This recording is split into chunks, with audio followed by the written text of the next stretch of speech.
selamat datang dalam talkshow kami yang berjudul Transformasi Pengajaran di Era Digital, Pengalaman dan Tantangan Seorang Guru SMP.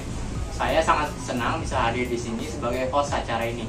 Saya Muhammad Zakir Afri, seorang mahasiswa program studi Sistem Informasi di Universitas Singapura Bangsa Karawang.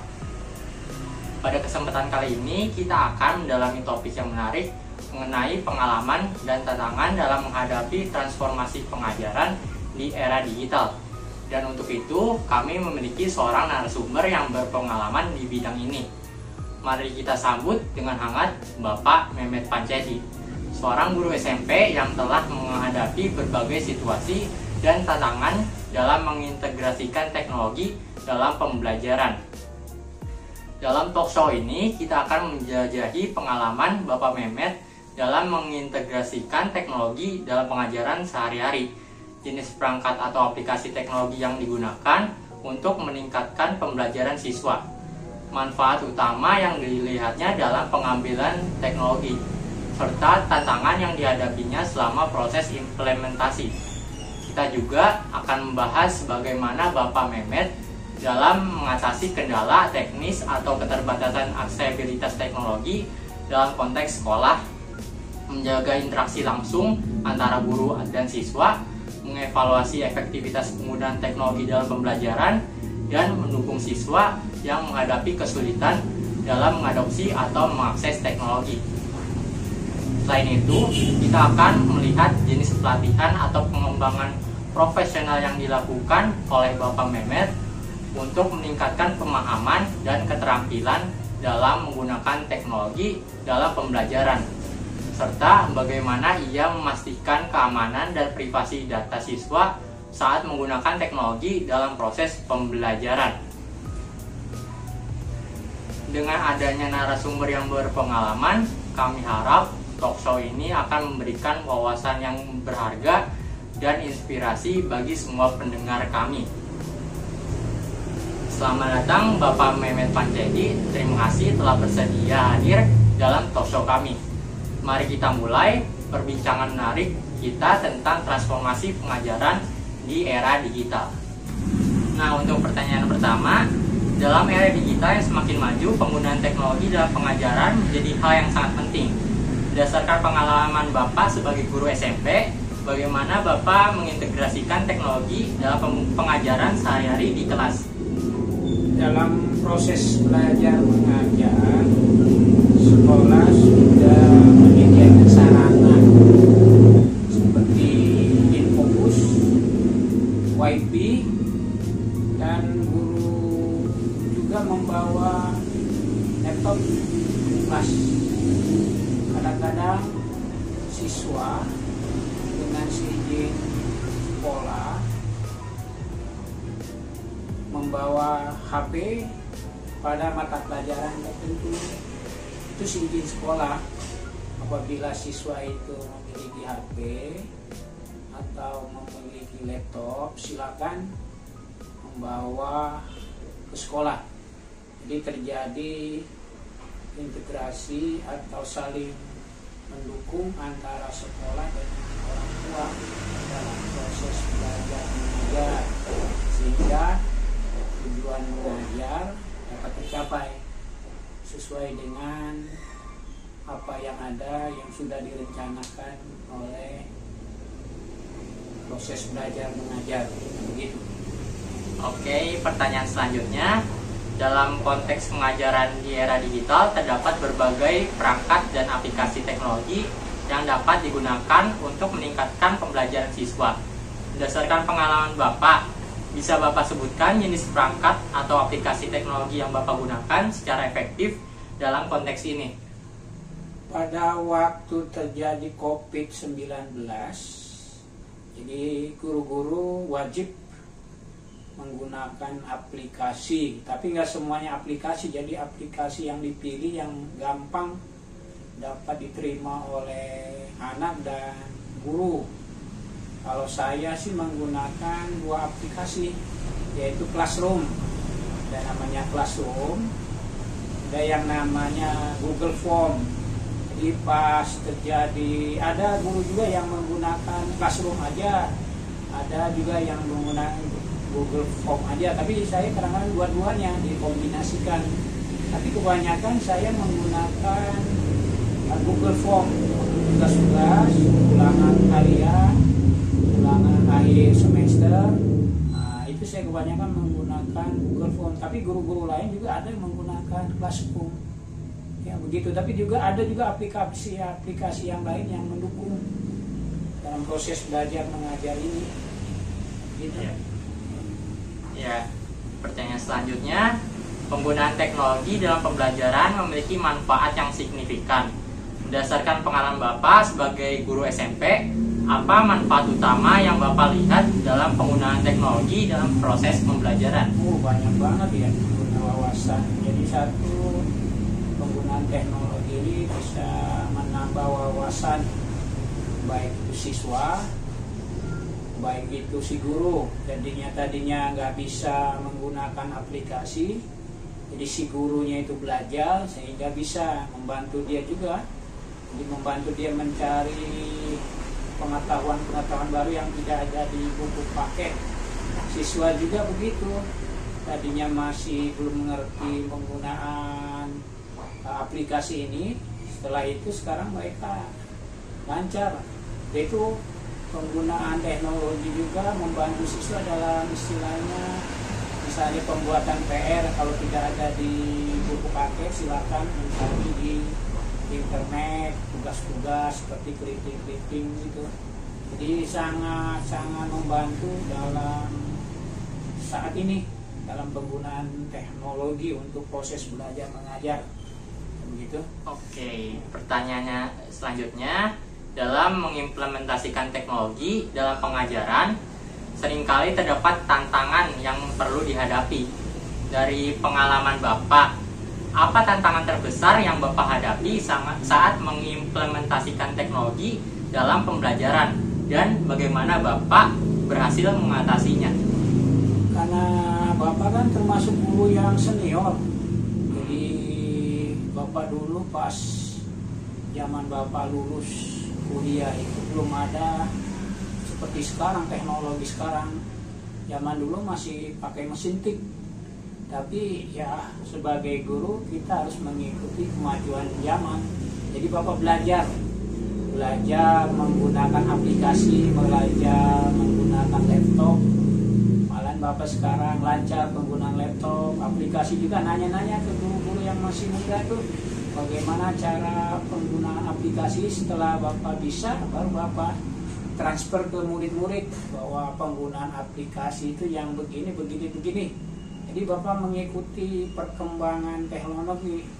Jadi biar Bapak usianya sudah termasuk guru senior, tapi Bapak harus mengikuti. Harus wajib bagi guru-guru yang sudah umuran itu wajib mengikuti kemajuan teknologi supaya proses KBM ini lancar. Ya begitu. Ya. Oke, pertanyaan selanjutnya, keterbatasan aksesibilitas teknologi atau kendala teknis dapat menjadi hambatan dalam penerapan teknologi dalam konteks sekolah. Bagaimana Bapak mengatasi kendala teknis atau keterbatasan aksesibilitas teknologi tersebut dalam lingkungan sekolah Bapak? Untuk mengatasi, karena Bapak ngajarnya di daerah perkampungan, jadi kendala-kendala banyak sekali. Satu, kalau Bapak lihat itu kendalanya itu WiFi-nya agak, kalau bahasa Bekasi mah agak lemot. Jadi jaringannya itu lama itu dia. Yang kedua, kebetulan Bapak ngajar di sekolah yang sebagian besar masyarakatnya ekonominya agak bawah dikit, jadi pembelian HP untuk anak itu memang banyak kendala sih. Jadi selain jaringan HP, tapi untuk mengatasinya Bapak supaya mereka kerja kelompok dengan kawan-kawan mereka yang memiliki HP dan jaringan WiFi di rumah. Jadi untuk mengatasinya begitu Bapak. Jadi mereka bikin kelompok, bikin PR bareng-bareng, cari di HP, di rumah temannya yang memiliki WiFi. Kalau enggak di warung-warung internet ada itu, mereka boleh mencari tugas-tugas PR. Kalau nggak ada wifi-nya temannya, mereka bisa nyari di desa juga, ada di depan sekolah bapak ada desa, numpang di desa bisa tuh. Mereka izin dari kepala desa. Juga pernah saya ngomong sama kepala desa bahwa anak-anak itu minta tolong bantu untuk penggunaan wifi. Jadi kepala sekolah, kepala desa, oke dah Pak Guru katanya, silahkan ya. Begitu cara mengatasi kendalanya. Oke, pertanyaannya selanjutnya, salah satu kekhawatiran yang mungkin muncul adalah bahwa teknologi dapat menggantikan interaksi langsung antara guru dan siswa. Nah, bagaimana Bapak memastikan bahwa penggunaan teknologi ini tidak menggantikan interaksi langsung tersebut? Sebenarnya khawatir sih, ada khawatir, tapi yakin. Jadi interaksi guru dengan murid tidak bisa digantikan oleh teknologi. Karena guru sama murid itu interaksinya, kalau guru tugasnya nasihat-nasihat, itu nggak bisa diganti oleh teknologi. Teknologi kan hanya sebatas pengetahuan, tapi karakter siswa itu fungsi guru menanamkan karakter siswa, disiplin itu. Untuk teknologi nggak bisa menerapkan disiplin di guru, disiplin waktu, disiplin belajar itu harus ada interaksi antara murid dan guru mengenai karakter. Oke lah kalau mengenai pengetahuan, teknologi bisa membantu, tapi untuk pembentukan karakter perlu adanya interaksi antara guru dan siswa atau murid.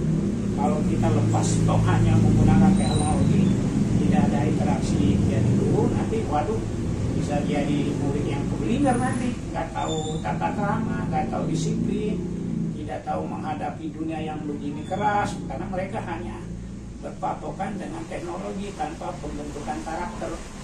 Gitu. Jadi perlu ada interaksi, itu nggak bisa kita tolak, itu wajib terjadi interaksi antara guru dan siswa. Nah, gitu. Oke, pertanyaan selanjutnya, evaluasi merupakan hal yang penting untuk menilai efektivitas penggunaan teknologi dalam pembelajaran. Nah, bagaimana Bapak mengevaluasi efektivitas penggunaan teknologi dalam pembelajaran di kelas Bapak? Untuk mengevaluasinya, kadang-kadang saya bertanya ke siswa itu, bagaimana salah satu aplikasi bisa nggak digunakan? Kalau tidak bisa, silakan bertanya ke guru bagaimana penggunaannya. Yang kedua, mengevaluasinya biasanya ulangan harian atau ulangan akhir semester itu menggunakan salah satu aplikasi, misalnya Google Form atau Classroom, ya. Mereka itu, tapi saya terus terang aja kebanyakan menggunakan Google Form. Bagi saya itu gampang, saya bisa belajar dan anak juga bisa belajar cepat, belajarnya itu gampang sekali ya, kalau dikasih tahu kayaknya ya saya yakin itu anak-anak cepat penggunaan aplikasi Google Form itu. Tapi Classroom riset juga, Classroom juga, aplikasi Classroom juga cepat juga sih sama juga, tapi lebih saya sukanya ya pakai Google Form ya, jadi bisa tugas PR itu bisa, penggunaan pilihan ganda bisa, penggunaan soal uraian juga bisa. Itu lebih cepat kalau saya sih pakai Google Form buat saya. Tapi ya, aplikasi yang lain apa juga sih cepat sih yang kayak gitu. Oke, pertanyaannya selanjutnya, beberapa siswa mungkin menghadapi kesulitan dalam mengadopsi atau mengakses teknologi. Nah, bagaimana Bapak memberikan dukungan kepada siswa yang mungkin memiliki kesulitan dalam hal ini? Wah, ini namanya siswa kan ada yang intelijennya, ada yang tinggi, ada yang cepat menerima. Namanya sekolah, terus terang aja saya tugasnya di daerah pinggiran Bekasi. Jadi ada anak yang lama, ada anak yang cepat, itu dimaklumi normal. Jadi ada yang anak IQ-nya tinggi, ada anak yang IQ-nya bawah. Cara ngatasinya ya kita harus, jadi kalau kita ajarin sekarang bagi anak yang lama itu kita ulangi lagi. Jadi kita istilahnya ada ruang khusus tuh, kita kasih tahu lagi, kayak kita ulang lagi penggunaan aplikasi yang tadi. Sedangkan kalau perlu anak-anak yang sudah tahu ngasih tahu ke temannya itu. Mereka belajar kelompok tuh, nanti kita bikin kelompok tuh, ada kelompok kelas. Biasanya sekelas itu saya bikin 8 kelompok. Satu kelompok isinya 5 orang itu. Nanti kalau bikin PR ya kelompok-kelompok itu. Jadi mereka di situ nanya, saling berinteraksi, minta kasih tahu nih aplikasi ini yang belum tahu, silakan memberitahu ke teman yang tahu. Jadi satu kelompok itu nggak ada pinter semua, saya acak tuh. Di dalam kelompok tuh ada anak yang pinter, ada anak yang kurang, yang sedang gitu. Jadi saya bagi-bagi tuh. Jadi merata semua. Jadi ada bagi mereka yang nggak bisa, ya nanya ke teman kita yang saja, yang biasanya ketua kelompok saya tunjuk tuh anak-anak yang jago, yang ada IQ-nya lagi lumayan, jadi ketua kelompok. Jadi mereka bertanggung jawab. Jadi kita bagi murid-murid yang nggak ngerti, ya silakan bertanya ke ketua kelompoknya. Si ketua kelompok wajib memberitahu atau mengajarkan ke temannya. Begitu cara mengatasinya. Oke, pertanyaan selanjutnya, keterampilan dalam menggunakan teknologi ini terus berkembang, dan sebagai guru peningkatan pemahaman dan keterampilan sangat penting. Nah, apa jenis pelatihan atau pengembangan profesional yang Bapak lakukan untuk meningkatkan pemahaman dan keterampilan Bapak dalam penggunaan teknologi dalam pembelajaran? Biasanya memang ada pelatihan, Bapak juga pernah ikut pelatihan penggunaan ini Google Form, waktu itu ada Classroom. Dia kerjasama dengan yayasan tertentu, kadang-kadang itu. Kadang-kadang kerjasama dengan SMK, menawarkan kerjasama melatih pelatihan guru. Dan si guru juga harus proaktif. Lihat di internetnya banyak kan aplikasi, penggunaan aplikasi. Lihat tutorialnya aja, kita belajar tutorial yang ada di internet. Jadi aplikasi apa nih yang bisa mendukung proses belajar mengajar, kita belajar dari internet. Ya, itu ada juga, misal sekolah itu kerjasama dengan yayasan pengembangan guru, misal profesi guru. Biasanya juga ada pelatihan-pelatihan itu. Ya itu cara ngatasi supaya kita guru, apalagi Bapak, guru-guru senior kayak Bapak nih, zaman dulu kan belum ada teknologi waktu Bapak sekolah, kuliah juga. Sekarang udah ada teknologi, guru-guru muda lebih cepat, tapi Bapak harus mengikuti zaman. Kata orang Bekasi, bahayanya harus ikutin, nggak boleh ketinggalan. Jadi aplikasi apa harus Bapak pelajarin, tapi aplikasi yang berhubungan dengan proses belajar mengajar. Jadi untuk membantu Bapak di dalam mentransfer ilmu kepada siswa. Nah begitu. Oke, ini pertanyaan terakhir. Keamanan dan privasi data siswa merupakan hal yang sangat penting dalam penggunaan teknologi dalam pembelajaran. Nah, bagaimana Bapak memastikan keamanan dan privasi data siswa ketika menggunakan teknologi dalam pembelajaran? Jadi anak dikasih nasihat supaya hati-hati dalam penggunaan teknologi. Tapi kalau anak sekarang mereka punya kayak kunci di dalam HP-nya itu ada password kunci gitu ya. Iya. Jadi mereka punya kunci supaya HP-nya itu bisa tersimpan data-data pribadinya mereka. Kayaknya anak sekarang lebih canggih lagi. Kalau nggak mengerti, cari aja di YouTube cara supaya data pribadi kita tidak bisa istilahnya diambil oleh pihak lain. Ada cara-caranya. Ya banyak di YouTube, kita belajar aja. Tapi Bapak sebagai guru sih menjamin sih anak-anak itu hati-hati dalam penggunaan teknologi, jangan sembarangan. Takutnya data-data kita diambil oleh pihak tertentu yang nggak bertanggung jawab.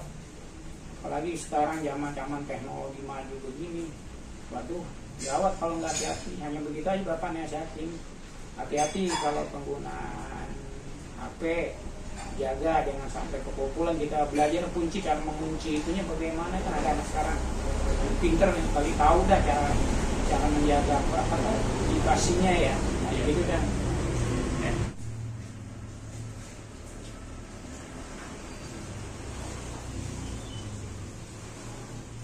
Oke, terima kasih kepada Bapak Mehmet, narasumber yang berpengalaman dalam menghadapi transformasi pengajaran di era digital, atas wawasan dan pengalamannya yang berharga. Dari pembahasan kita tadi, kita dapat melihat betapa pentingnya pengintegrasian teknologi dalam pengajaran di era digital. Bapak Mehmet telah memberikan inspirasi dan strategi mengatasi tantangan yang dihadapi dalam menerapkan teknologi dalam pembelajaran di sekolah. Melalui talkshow ini, kami berharap bahwa para pendengar mendapatkan wawasan baru mengenai transformasi pengajaran di era digital. Kami juga berharap bahwa informasi dan perspektif yang telah dibagikan dapat menjadi sumber inspirasi bagi para guru SMP dan mahasiswa yang tertarik dalam pengembangan pengajaran yang inovatif. Tetaplah terbuka terhadap perkembangan teknologi dan terus mencari peluang untuk meningkatkan pembelajaran melalui integrasi teknologi yang tepat. Mari bersama-sama menciptakan lingkungan pembelajaran yang inovatif, interaktif, dan relevan dengan zaman. Sekian dari talkshow kami yang berjudul Transformasi Pengajaran di Era Digital, Pengalaman dan Tantangan Seorang Guru SMP. Terima kasih kepada semua pendengar yang telah menyimak dan berpartisipasi dalam acara ini. Sampai jumpa di kesempatan berikutnya dengan topik yang menarik lainnya. Selamat tinggal.